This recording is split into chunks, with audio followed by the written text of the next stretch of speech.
Euphoria Euphoria Hello အားလုံးပဲမင်္ဂလာပါကျွန်တော်ရဲ့ Euphoria page ကနေပြန်လည်ကြိုဆိုလိုက်ပါတယ်အားလုံးနေကောင်းကြလားမသိဘူးနေကောင်းကြမယ်လို့လည်းမျှော်လင့်ပါတယ်เนาะဒီတလောမဟုတ်ပါဘူးဒီနေ့အတွင်းမင်း podcast ဒီရဲ့ဟာလေးမလုပ်ဖြစ်တာတော်တော်လေးကြာနေပြီပေါ့เนาะမင်းဒီဖက်ကိုယ့်ရဲ့ career အတွက်စူးစမ်းရင်ဒါမဲ့ဒီရဲ့အတိုင်းလမ်းပြောင်းရင်ပေါ့เนาะအဲ့ဟာဒီလမ်းပြောင်းနေတဲ့ကိစ္စကိုပဲခဏပြောမိရပေါ့เนาะဆိုတော့မင်းဒီတစ်ခေါက်တင်ဆက်မဲ့ဟာလေဒီပျောက်ဆုံးနေတဲ့အရာလေးတွေကတကယ်တော့ဘဝရဲ့အတိတ်တစ်ခုလို့ပဲပြောရမှာပေါ့เนาะခါလေးကျတော့ကျွန်တော်တို့တွေစဉ်းစားမိရပေါ့เนาะဒီတခုခုကိုလိုအပ်နေရကတခုခုကိုအရေးပေးဖို့လိုအပ်တာကဘဝရဲ့အနှစ်သာရတစ်ခုလို့ထင်ကြတယ်ပေါ့เนาะဒါပေမဲ့ကျွန်တော်အတွက်ကျတော့တခုခုကိုလိုအပ်နေရကိုမှမရှိလို့မဟုတ်ဆိုတာမျိုးထက်ကိုရှိနေတဲ့အရာကိုပို့ပြီးတော့မှမြင့်တင်ချင်တယ်ဆိုတော့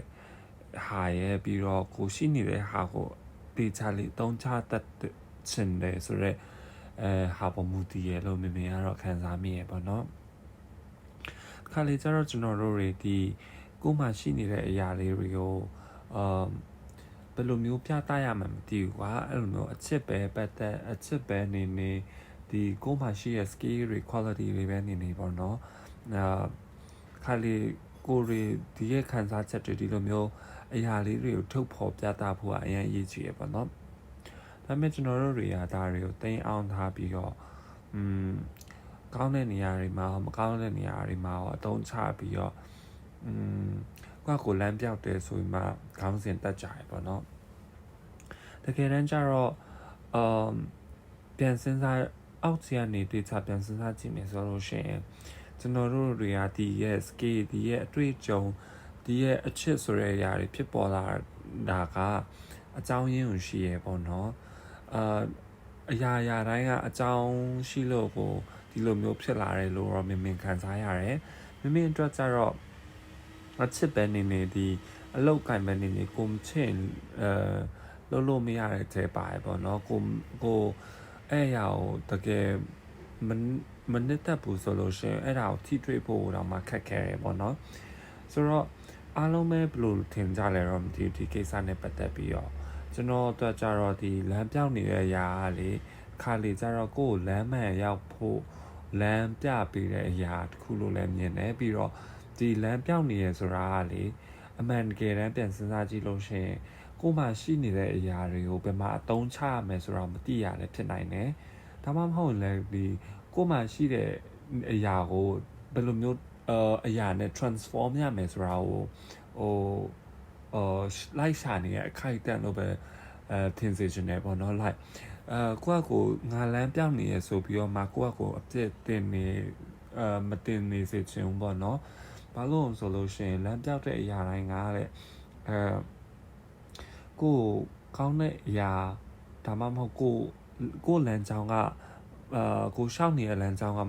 အမားနေရဆိုတာကိုဖော်ပြနေရလို့လည်းပြောကြတယ်ပေါ့နော်ဆိုတော့တခါလေကိုကလမ်းပြောင်းနေရဆိုတာကကိုလုံနေတဲ့အရာကတခုခုကိုအတွက်မဟုတ်တော့ဆိုတာလဲရည်ညွှန်းပြတာမျိုးလည်းဖြစ်နိုင်တယ်ဒါမှမဟုတ်ကိုကတခုခုကို modify ဖို့တခုခုကိုမြင့်တင်ဖို့အချိန်ကြာလာပြီဆိုတာမျိုးလည်းဖြစ်နိုင်တယ်ပေါ့နော်ဆိုတော့အားလုံးပဲဒီရဲ့ podcast ကိုသဘောကျကြမယ်လို့ထင်ပါတယ်မင်းကတော့မင်းရဲ့အတွေးအမြင်လေးချို့တစ်စိတ်ပိုင်းလေးကို sharing လုပ်တာပဲဖြစ်ပါတယ်သဘောကျကြမယ်လို့လည်းမျှော်လင့်တယ်ဒါမှမဟုတ်အကယ်လို့ကိုယ့်နဲ့point of view နဲ့မတူဘူးဆိုလို့ရှိရင်လည်းတခြား point of view ရှိရဆိုလို့ရှိရင်လည်းဒီ comment section မှာsharing လုပ်လို့ရပါတယ်မင်းနားထောင်နေပါမယ်ပြီးတော့ဒီ podcast ကိုအခုထိဒီ podcast လို့လည်းပြောလို့ရလာတော့ဒီvoice over or soundtrack လေးတခုကို ဒီထီနားထောင်ပေးရဒီ recording လေးတစ်ခုကိုဒီနားထောင်ပေးရတဲ့အတွက်လည်းတကယ်ကိုကျေးဇူးအများကြီးတင်ပါတယ်လို့ပြောချင်ပါတယ်အားလုံးပဲကျမ်းမာချမ်းသာကြပါစေပြီးတော့ပျော်ပျော်ရွှင်ရွှင်နဲ့နေ့ရက်တိုင်းကိုဖြတ်သန်းနိုင်ပါစေလို့ဆုတောင်းပေးလိုက်ပါတယ်အားလုံးပဲမင်္ဂလာပါဘိုင်ဘိုင်